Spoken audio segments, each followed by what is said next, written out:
Conversando. Bueno, en primer lugar, de nuevo, agradeceros la participación en esta edición de las jornadas de contactología. Como bien comentaba Aurora, ya llevamos unos cuantos años. Y mientras que se os ocurren preguntas, pues yo voy a preguntaros también. Empezamos contigo, Cristina. Abandono cero. Desde Alcon, ¿en qué ponéis el foco para intentar de llegar a esa meta de abandono, ya no digo cero, pero cuanto menos mejor? Vale. Sí que es verdad que si tuviéramos que definir un símil de Alcon sería como innovación y también el seguimiento de este paciente actual, ¿no? Que al final vamos evolucionando. Y una de las problemáticas que nos hemos encontrado es el tema de la incomodidad y al final a nivel también estadístico de estudios nos encontramos que lo que buscan es confort y que una de esas tasas de abandono a veces no sabemos cómo puede ser, pues por manipulación o porque se han ido a otro sitio o porque la han dejado y la razón principal, incluso por delante de la visión, diríamos que es esa incomodidad de decir no estoy bien con mi lente de contacto y abandono. Y lo más importante es que no haya esa comunicación con el óptico, es decir, que al final abandona y nosotros no somos conscientes de ello y al final no vuelva a nuestros centros. Entonces aquí sí que es muy importante decir ya de qué lente escojo y también, bueno, obviamente también el seguimiento es algo que es... Esa comunicación del paciente que deja de utilizar lentes de contacto ante el profesional, ¿crees que también es interesante que el profesional lo reporte al laboratorio? ¿Sabes qué quiero decir? O sea, ¿en qué sentido? ¿De que vaya incómodo? Sí, me dices que uno de los principales motivos de que el paciente abandone es la incomodidad. Hombre, claro, al final... paciente que te deja de venir, pues un paciente que ya no le está suministrando esa lente de contacto. ¿Crees que es necesaria una comunicación del profesional al laboratorio? Oye, he puesto, me lo invento, 10 adaptaciones... Y voy mal. Y se me han caído 8. Súper importante. Nosotros somos muy rigurosos, es a la mínima que detectes un problema, necesitamos que nos des información. ¿Por qué? Pues que si vemos un factor común, vamos a ver exactamente cómo resolverlo y cómo derribar esa barrera. Vale. Javier, la misma pregunta. Desde Bausch, ¿cómo enfrentáis la problemática del abandono cero? Si realmente creéis que es una problemática, si lo habéis detectado. Hombre, creo que como todos los que estamos aquí lo tenemos bastante claro, que es la gran problemática que tenemos. Yo, aparte de la comunicación, desde Bausch hacemos mucho hincapié, creo que como todos los laboratorios, en la formación. Muchas veces estamos hablando de abandono y normalmente hablamos en las lentes de contacto blandas, y cuando hablamos de abandono muchas veces es: este paciente ya ha dejado de venirme y no sabemos qué ha pasado con él, pero la realidad es que se ha podido ir a otra opción, por supuesto la ha podido abandonar, pero hemos hecho todo lo posible y hemos probado todas las lentes. Cuando miras los estudios ves que puede ser un problema, el confort puede ser por una mala adaptación, por un mal diseño, por una solución de mantenimiento a lo mejor equivocada, por unos hábitos inadecuados, por una falta de cumplimiento. Hemos repasado todos esos puntos. Un paciente que con lente blanda va mal, hemos probado a lo mejor una lente rígida, hemos probado Ortho-K, esas opciones están ahí, hemos probado todo, hemos estudiado todo el caso como debe ser. Entonces, bueno, aunque Bausch aquí a nivel local pues trabajamos solamente con lente blanda, queremos formar e informar de que, oye, hay unas técnicas que tenemos que siempre hay que trabajar bien y que tenemos un montón de opciones, aunque no sea exclusivamente de Bausch, que tenemos muchas más opciones en el mercado. Y ese es un punto que hacemos mucho hincapié en la formación, el entender un poco el concepto general, no solamente nuestras lentes. Claro, de hecho muchas veces decimos abandono porque un paciente deja de comprarme las lentes de contacto a mí. A lo mejor se ha ido un poco a la competencia o, si queréis, luego abrimos el melón de la compra por internet, ¿no? Son pacientes que siguen estando en el mercado, pero que a lo mejor no siguen el recorrido o el curso que nos gustaría una vez que hemos adaptado esa lente de contacto. Comentabais, tanto Cristina como Javier, el tema de la incomodidad como una posible causa, ¿no?, de ese abandono. José, con óptica, lente de contacto rígidas, no son las más cómodas del mundo, pero se siguen adaptando. ¿Cómo enfrentáis vosotros esa... Bueno, o qué perspectiva tenéis del abandono? Sé que trabajáis con lentes de contacto blandas, con lo cual puedes hablar también de lentes blandas. Es lo que quería puntualizar. Pero se siguen adaptando lentes rígidas y, como digo, no son las más cómodas inicialmente. Sí, desde Conóptica ya sabéis que podemos ofrecer pues tanto la lente individual ya permeable y también lente de contacto blanda, totalmente individualizada. Y luego también estamos especializados en el tema de ortoqueratología y córneas irregulares. Entonces, Yo creo que ahí lo más importante, si me pongo en el lado de la asesoría clínica por parte del laboratorio, lo que hacemos mucho hincapié es en el tema de la formación y estar muy pendientes de la asesoría clínica. La asesoría clínica siempre intentando motivar al profesional a que sea autónomo a la hora de tomar decisiones, porque en muchas ocasiones también a veces se entabla una conversación con el laboratorio y a veces como que se da el margen a que el óptico optometrista del laboratorio tome decisiones por parte del profesional, y esto poco a poco creo que va siendo menos y cada profesional también va tomando sus decisiones, y yo creo que a ese nivel, creo que a nivel de abandono pues es un poco redundante, pero sí que el seguimiento, por ejemplo, hagamos un caso de Ortoca, no es lo mismo hacer ese seguimiento a la primera noche, a las 3 noches, a la semana, a las 15 días, al mes, a los 3 meses y hacer las topografías, ver cómo está en el estado de las lentes de contacto, o bien empezar a saltarnos esas visitas y al final pues que de alguna forma el tratamiento empiece a ir mal, ¿no? O sea que de alguna forma estaríamos de acuerdo en el tema de la formación y la asesoría clínica diaria, que nosotros sí que le damos mucha importancia. Respecto al tema de la lente permeable, yo diría que en muchas ocasiones también hacemos hincapié en el tema del abandono únicamente a la incomodidad, pero también hay mucha gente que puede abandonar la lente por visión, como puede ser con las lentes multifocales. Entonces ahí sí que a veces la lente permeable podría ser una opción, y de hecho lo es muy buena, pues por ejemplo en el segmento de la presbicia. Pero sin duda, de nuevo, como veíamos en el vídeo de Joan, pues al final hay que tener muy claro para qué quiere utilizar la lente de contacto el paciente, y quizás, bueno, pues encontremos en todo lo que tenemos en el mercado la mejor opción, ¿no? Son fantásticas todas.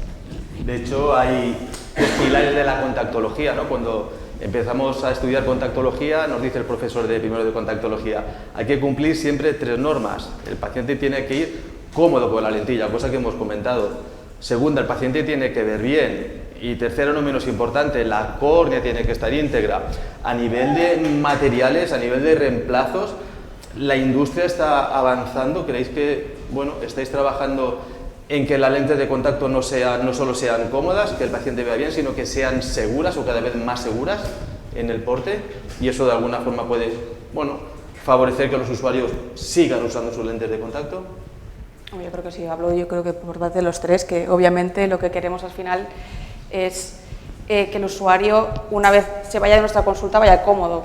Uno, es muy importante lo que nosotros como ópticos les explicamos, les inculcamos, ese seguimiento, pero al final no eres consciente, no controlas lo que haga en su día a día con la lente de contacto. Entonces al final también pues, el recorrido de años y años pues, también nos guía a ese paciente actual, ¿no? A su día a día, y que ya los laboratorios lo que hagamos es pues, trabajar esas tecnologías que acompañen su día a día, ¿no? Es decir, desde que te la pones hasta que llegues a la noche y te la quites, que no tengas problemas. Después en las revisiones, pues obviamente ya hablaremos como pues, sistemas de mantenimiento, el uso, si has cambiado tus hábitos pues tenemos que hacer alguna modificación, pero que ya en sí las tecnologías que acompañen la lente ya acompañan al usuario actual. De alguna forma, Javier, en esas revisiones, en esos controles, tendríamos que hacer un repaso, ¿no? De qué uso le está dando el usuario a la lente de contacto, y dentro del portafolio de vuestro salón, por ejemplo, seguramente hay lentes diarias, hay lentes mensuales, y a lo mejor reajustar a lo largo del tiempo qué lente de contacto, ¿no? O de pasar de monofocal a multifocal en el momento ideal. Eso es. Bueno, todos los laboratorios investigamos mucho y por supuesto el confort es el factor clave que va a hacer que tengamos un usuario contento, ¿no? Pero siempre partiendo de la base de que todas las lentes de contacto tienen que estar bien adaptadas y tienen que ser seguras. Si no son seguras, el confort va a dar exactamente igual, eso está claro. Entonces, bueno, cuando hablamos de lentes de contacto y ves un poco las tendencias, pues obviamente en la lente blanda cada vez nos estamos yendo más hacia reemplazos diarios por el hecho de evitar complicaciones asociadas a un mal uso, a una mala adaptación o un mal seguimiento por parte del paciente de las pautas de adaptación. Un punto que me ha gustado mucho en el caso que hemos visto de Joan, que es una recomendación que creo que hacemos todos, pero que es que sobre todo cuando estemos con pacientes nuevos, el dar todo por escrito. No solamente el consentimiento informado, que habéis estado hablando antes, sino el dar las pautas, por ejemplo, de mantenimiento. Está claro que cuando usamos las lentes, o cuando estamos poniéndonos las lentes, como era el caso, recibimos muchísima información, entonces todo lo que sea que lo dejemos por escrito es un argumento más para mejorar la seguridad. Abrimos ese melón del consentimiento informado que hemos visto anteriormente. Decía José que con óptica, por ejemplo, uno de sus nichos de mercado es la ortoqueratología. ¿Tenéis algún modelo para compartir con los profesionales? ¿Es sugerido? ¿Cómo lo trabajáis ese aspecto? Sí, hay un modelo sugerido. Entonces, básicamente, luego el profesional tiene que acabar de tomar eso como una pauta para hacer el suyo propio. Ahí no sé, yo abro también otro melón en el sentido de no sé hasta qué punto, o sea, por ejemplo, el consentimiento, o sea, y es otra, comentaba con Joan, y quizás Ramón nos pueda dar luz o tú. En ocasiones se utiliza el producto fuera de indicación, entonces ahí el consentimiento informado nos sirve de algo, no nos sirve de nada. El profesional que hace esa adaptación legalmente está cubierto, porque se dan esos casos, ¿no? Y bueno, quizás... De hecho, mi opinión en esos casos que estás haciendo uso de un producto que no está aprobado para ello, quizás es incluso más necesario ese consentimiento informado, ¿no? O sea, el paciente tiene que saber de que... ¿Pero te cubriría eso? A ver, eso le tenemos que preguntar a Ramón. Aquí el tema de cubrir o no cubrir, al final, si tú eres sincero con el paciente, estás de acuerdo con el paciente, es como las operaciones a corazón abierto, te opero o no te opero, te puedes morir. Lo que pasa que, bueno, seguramente dependiendo de la situación será más o menos crítica. En cualquier caso, yo creo que ese consentimiento lo hagas bajo un producto que está autorizado para hacerlo como si no, debiera estarlo. Es más, a veces hacemos adaptaciones de ortoqueratología con pacientes que son borderline para hacer ortoca. Y ese paciente tendría que tener un apéndice, en el consentimiento, una nota específica de, en este caso, bla, bla, bla, bla, bla, bla, bla, bla. De alguna forma, personalizarlo un poquito. Por eso es súper importante la personalización, ¿no? En ese sentido. Total. Cristina, consentimiento informado desde Alcon. Pues tendría que consultártelo porque sí que es verdad que no lo hemos movido mucho y es cuando lo escuchaba decir, digo, uy. Bueno, es una cosa que las jornadas nos dan punto a reflexionar a todos, ¿eh? Seguramente si os pregunto a todos los que estáis aquí o los que estáis en la nube, si ofrecéis un consentimiento informado a cada uno de los pacientes independientemente del tipo de lentilla, no lo voy a preguntar, pero reflexionemos. Javier, Baus, consentimiento informado. Desde Baus no somos proactivos, no porque no creamos en ello obviamente, sino porque es una parte más específica de la práctica individual de cada profesional. Obviamente nosotros recomendamos el uso, pero nosotros no tenemos un modelo, porque también sabemos que los colegios nacionales y tal pues nos ofrecen unas alternativas, pero creo que es más práctica personal de cada uno de los profesionales. Ramón, si me permites hacerte una pregunta como experto.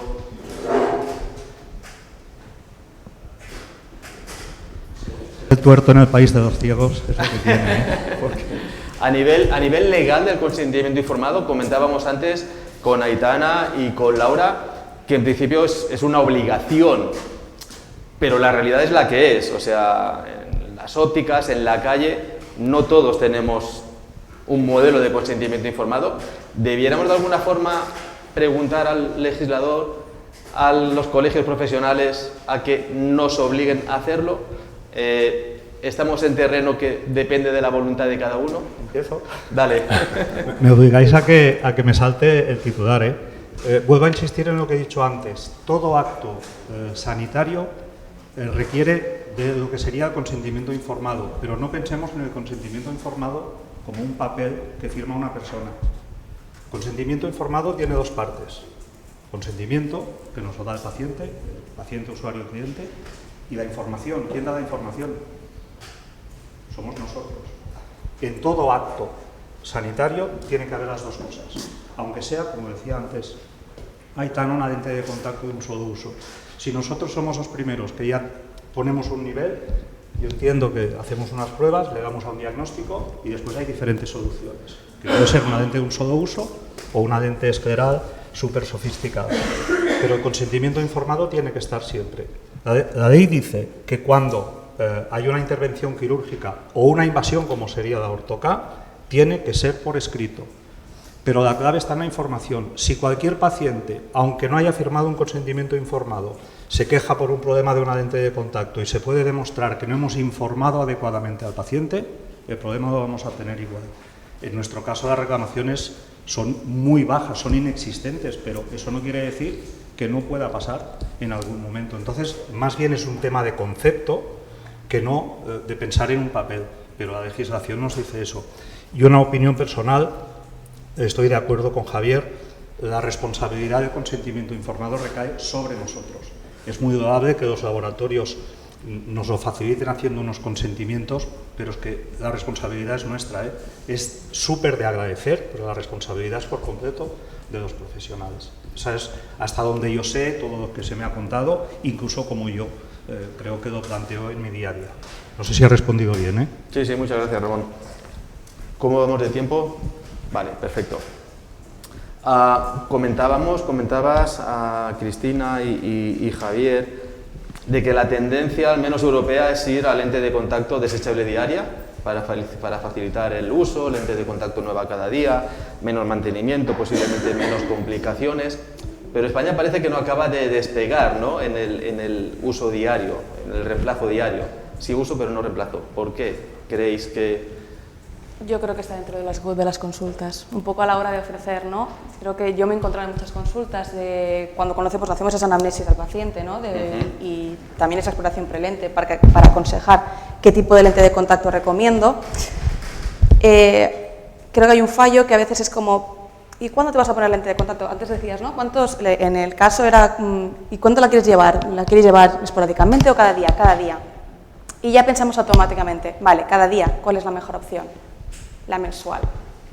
Entonces, al final, somos nosotros propios, el propio óptico que ya pone la barrera desde un principio. De decir, vale, pues, y bueno, nos encontramos que hoy en día, cuando quieres utilizar la lente de contacto, quieres hacer pues esa dualidad con tu gafa, con tu lente de contacto y prácticamente, y nos encontramos que el usuario la hay que llevar cada día, ¿no? Porque se encuentra cómodo, ve bien, te da una libertad increíble, entonces ya nosotros mismos decimos, pues la mejor opción es la mensual. Al final no, o sea, puede ser que la mejor opción para ti en ese momento o para ese paciente sea la mensual, pero ¿por qué ya cerrarle la posibilidad de decir, oye, diaria, te la pones cada día, no tienes que utilizar ningún mantenimiento? Es perfecto. Entonces yo creo que ya no damos esa posibilidad a veces. Javier, tenemos una barrera mental importante en la que cuando nos dicen que queremos usarla todos los días, directamente nos ponemos en los pies del consumidor, del paciente, y decimos, te va a salir mucho más barato. Es un factor bastante importante, nos ponemos muy rápido y sacamos unas conclusiones muchas veces precipitadas, que muchas veces si les informásemos bien y les ofreciésemos todas las opciones, nos sorprenderíamos. Aquí lo podéis decir vosotros, que sois los números uno en diarias. Y luego sigue habiendo también un concepto un poco creo que obsoleto, que es que muchas veces queremos personalizar mucho la adaptación y parece que con las lentes diarias no podemos. Pues es verdad que las lentes mensuales todavía nos ofrecen un abanico mucho mayor, pero que las lentes diarias están avanzando muchísimo, con lo cual ahora mismo ya conseguimos cubrir muchas más opciones de lo que podíamos hacer hace unos años. Entonces es algo que va a acabar llegando, sí o sí. Vale, en las antípodas, para ir terminando, en las antípodas de la lente desechable de reemplazo diario con parámetro único, súper cómoda, me la pongo hoy, mañana no me la pongo, tenemos la lente de contacto gas permeable. ¿Cómo el óptico crees, José, que puede recomendar una lente gas permeable, que es una lentilla que va a utilizar durante un año, la misma lente de contacto? Danos 2 tips simplemente para que la audiencia diga, oye, ¿por qué no una lente de contacto rígida como primera opción? Que seguramente sea un paciente mucho más fiel que no el usuario de lente de contacto blanda. Yo creo que cuando se establece esa conversación, se le escucha al paciente y vemos realmente que no quiere llevar en ningún momento gafas, la lente permeable siempre puede ser una buena opción también a la hora de acabar de decidir. También es una muy buena opción teniendo en cuenta de que cuando llegamos a la edad de la presbicia también va a ser muy sencillo hacer una readaptación a un diseño multifocal que nos dé una visión súper buena. Perfecto. Pues nada, muchísimas gracias, Cristina, a José y Sergio. Y nada, pues de nuevo agradecer a vuestras empresas que nos hayáis ayudado en la... ¿Has cambiado el nombre? Le ha cambiado el nombre, sí. Javier. Javier. Muchas gracias a vosotros, a vuestras empresas y seguimos con la jornada. Muchas gracias.